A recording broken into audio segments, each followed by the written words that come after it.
Once again welcome back to my channel guys. આ video મારા specially Indian audience માટે છે અને સ્પેશિયલી મતલબ જો તમારો કોઈ છોકરો કે છોકરી બહાર હોય તો આ વિડીયો સ્પેસિફિકલી તમારા માટે છે, કેમ કે કોઈ આ વાત કરતું નથી. પણ મને ખબર છે અને આ ઇમ્પોર્ટન્ટ છે, એટલા માટે હું વાત કરી રહ્યો છું કે કેનેડામાં તમારો છોકરો કે છોકરી, જેમ કે હું છું કે તમારો કોઈ છોકરો કે છોકરી છે બરાબર, તમને એવું લાગે કે ભાઈ ના એ કેનેડામાં ઠીક છે, સારું એવું કમાય છે, પછી સારી એવી લાઈફસ્ટાઈલ જીવે છે.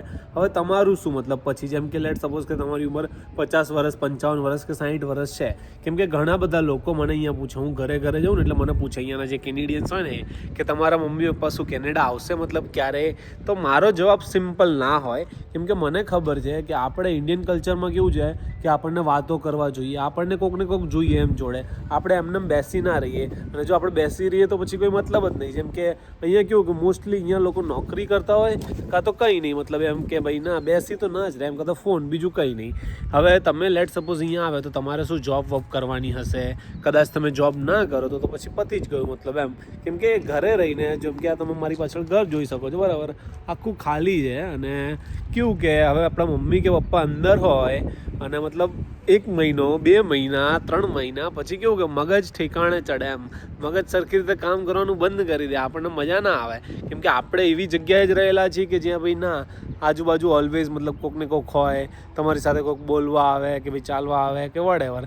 અને મેઇનલી હવે સમજો કે મમ્મી અને પપ્પા છે, 2 જણા છે. હવે મમ્મી અને પપ્પા બંને ઘરે રહે, આપણે લેટ સપોઝ એમને કેનેડામાં રાખીએ, છોકરો કે છોકરી સારું એવું કમાતો હોય, મતલબ આરામથી $1 લાખ $1.5 લાખ કમાતો હોય અને ઇન્ડિયા પાછું ના જવું હોય છોકરા કે છોકરીને, એમના મમ્મી પપ્પાને બી અહીંયા રાખવા હોય, તો તમને લાગે છે કે મતલબ મમ્મી અને પપ્પા બે જોડે રહી શકે મતલબ મહિનો 2 મહિના 6 મહિના આખો દિવસ એમ કેવું કે ઝઘડવાનું થાય ને એ બધું થાય, મતલબ નોર્મલી થાય એવું બરાબર, કોઈ નવાઈ નથી એ વાતમાં. કેમ કે હંમેશા મોસ્ટલી કેવું કે આપણે ઇન્ડિયામાં મોસ્ટલી જે બી ઘરવાળા હોય મતલબ પૈસા કમાય અને ઘરવાળા મતલબ ના હોય, જેમ કે આંટીસ છે બરાબર, એ ઘરે રહે અને મોસ્ટલી હાઉસવાઈફ હોય, કોઈક બહારથી મતલબ કેવું કે અર્ન કરતા હોય, બટ મોસ્ટલી બધા કેવું કે આપણે 50% તો હાઉસવાઈફ છે જ ઇન્ડિયામાં, એટલે એમને મજા ના આવે, એમને કેવું કે બોલવા ચાલવા જોઈએ. Without that it will be a big trouble. એટલે મિત્રો આ મુદ્દો બહુ જ ઇમ્પોર્ટન્ટ છે, કેમ કે તમારો છોકરો કે તમારી છોકરી કેનેડામાં એમનું ભવિષ્ય વિચારતા હશે આગળનું કે ભાઈ ના હું મારી વાઈફને અહીંયા લઈને આવીશ, હું વધારે પૈસા કમાઈશ,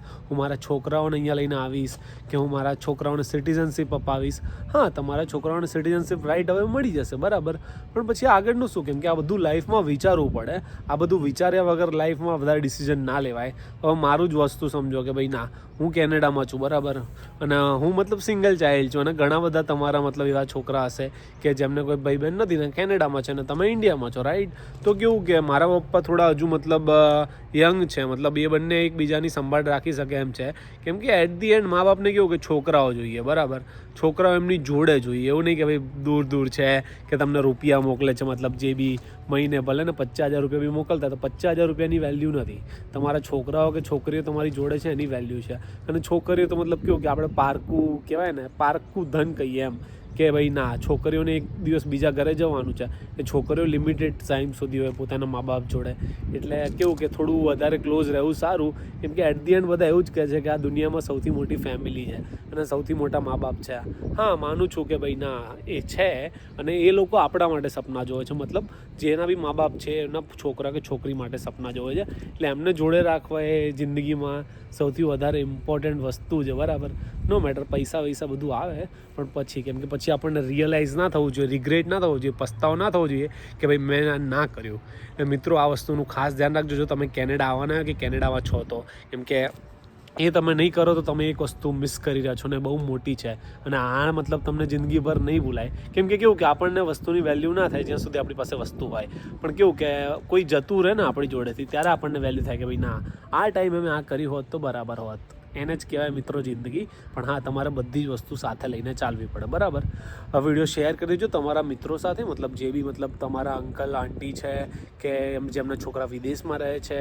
અને થેન્ક યુ સો મચ મારો આ વિડીયો જોવા માટે. જો તમને મારો આ વિડીયો ગમ્યો હોય તો મારી ચેનલ સબસ્ક્રાઈબ કરો.